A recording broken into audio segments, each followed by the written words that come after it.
Ladies and gentlemen, boys and girls, my name's Benson. What's yours? Today we're going to talk about 5 underrated Disney movies. Classics, in my opinion, that should have a little bit more love than they currently get. I dare say, let's see a little bit more of them in the parks than there currently is. Some of these we don't even see in the parks at all. First movie, well, it's a tale as old as time. True as it can be. Barely even friends. And then someone bends. Unexpectedly. That's right, folks. The movie I'm talking about today is the November 12th, 1993 telling of The Three Musketeers, starring Charlie Sheen, Kiefer Sutherland, Oliver Platt, Chris O'Donnell, and Tim Curry. It's the wonderful, the best telling of the Three Musketeers story that I have ever seen and that I prefer the most. Young D'Artagnan wants to be a noble musketeer just like his father before him. Unfortunately, the evil Cardinal Richelieu has disbanded the musketeers, unbeknownst to both D'Artagnan and their beloved king. Along his journey, D'Artagnan befriends 3 gentlemen, Athos, Porthos, and Aramis. And by befriend, I mean he unintentionally gets into a sword duel with all 3 of them. And they all get mixed up in a dark plot to kill the king by Cardinal Richelieu and his evil guards. Even though they no longer don the tabard of the musketeer, they jump to the call to save their young king.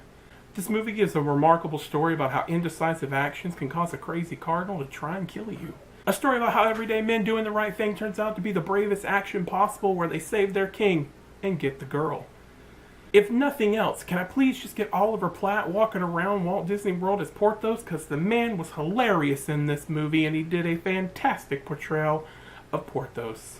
Plus, we got a soundtrack that involves Sting, Bryan Adams, and Rob Stewart singing All for One, All for Love, which is the hit song from this movie. It's the flagship song from this movie, and it is a perfect love song. Because it's all for one. It's all for love. Second on the list, well, it is better down where it's wetter. Take it from Milo Thatch.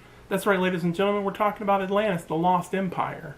Released on June 5th, 2001, it is a story of a young scientist hoping to make his dreams come true, to make his late, great, dearly departed grandfather proud. It's a story that hit home with me because it is a story of a man who looked to his grandfather as the ultimate person in his life.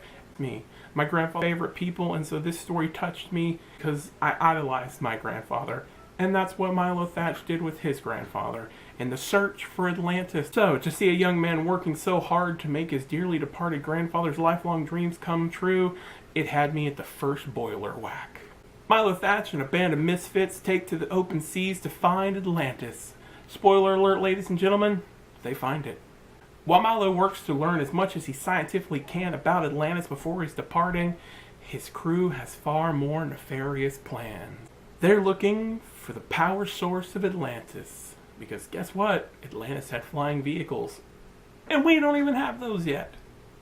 Atlantis is not your normal Disney-style movie. There's no great musical numbers to carry it. It relies solely on story and character arc to get you from beginning to end. When it gets down to the nitty-gritty, it's the girl who saves the day in Atlantis, the Lost Empire. So in the end, I guess you could say that pretty girl swam pretty well. In our third most underrated film, this young boy has the bare necessities of life, you could say, as he's forced to cook and clean on Christmas Day, 1963, for everyone around him. That poor Wart. While young Wart does the bidding of those older than him, a seasoned old wizard by the name of Merlin decides it's time to teach Wart, also known as Arthur, the ways of the world. That's right, ladies and gentlemen, we are talking about Sword in the Stone. It's a beautiful classic movie that entails all the unique drawing styles Disney has to offer, and it's even got a few musical numbers in there to boot. In old-fashioned wizard style, Merlin takes Wart under his wing and teaches him the ways of the world by turning him into a fish, a bird, and a squirrel. Not only that, but before the movie's said and done, we get to see one of the coolest, most epic magical battles between Merlin the Wizard and Madame Mim the Witch, where they fight head-to-head to see who can outsmart the other. Not only in magical prowess, but just in sheer ingeniousness. Before it's all said and done, ladies and gentlemen, spoiler alert one more time, Wart pulls the sword from the stone, becoming King Arthur, Arthur of Camelot, King of all Britain. This movie does an amazing job teaching us life lessons and singing about them in unique ways, as only Disney can, from the point of a fish, a squirrel, and a bird. Why doesn't Merlin have more presence in Walt Disney World? He's a wizard. Disney, magic, they're literally the same thing. Where is Merlin the Wizard hiding? I get it, he can time travel. I need him at Disney World though. Let's make this happen. Not only that, but imagine an entire land in Magic Kingdom where Madame Mim has taken over and she's bewitched everything. That would be amazing. Disney, get this. Come on, make it happen. Call me, we'll work on something. Now, in talking about our fourth movie, we're going to have to dig a little deeper to find out who this is all about. On December 11th, 2009, a young lady strives to make her father's hopes and dreams come true. Her dearly departed papa, who wanted nothing but to see his family happy. What's her dream, you might ask? She just wants to own her own restaurant. That's right, ladies and gentlemen, we are talking about The Princess and the Frog. A beautiful movie about a young lady striving to make her dreams come true, and they're ruined by a stupid prince. That boy's got less brain cells than a donut on the side of the road. Now, I know a lot of people really enjoy this movie. Unfortunately, I don't see it enough in the parks. I mean, come on. You have a gator that plays the trumpet. Give me a Lewis meet and greet where this giant gator plays the trumpet. People, I need some jazz playing alligator in the park. If nothing else, what about a firefly that's running around looking for his long-lost love? That's all he wants is his beautiful other firefly lady. Come on, let's make this meet and greet happen. I don't need to see the prince. He's no useful, but I do love Tiana. Not only can we see her in her princess outfit, but how about the outfit that she dresses up when she finally becomes a restaurant owner in her song? On top of all that, how about a Tiana and a Madame Odie meet and greet? She's like the reverse Ursula. Instead of stealing your souls to make you happy, she just wants to give you good advice and make you happy anyways. She's the good version of Ursula, and she's funny, and she can sing. Give me a Tiana and a Madame Odie meet and greet. Let's do this. Come on. They can sing together. I don't need her walking tightrope snakes or anything, but let's get some more Princess and the Frog up in Walt Disney World. Or just put somebody dressed up as Charlotte in a big pink flowing dress and have her just running around squealing looking for her prince.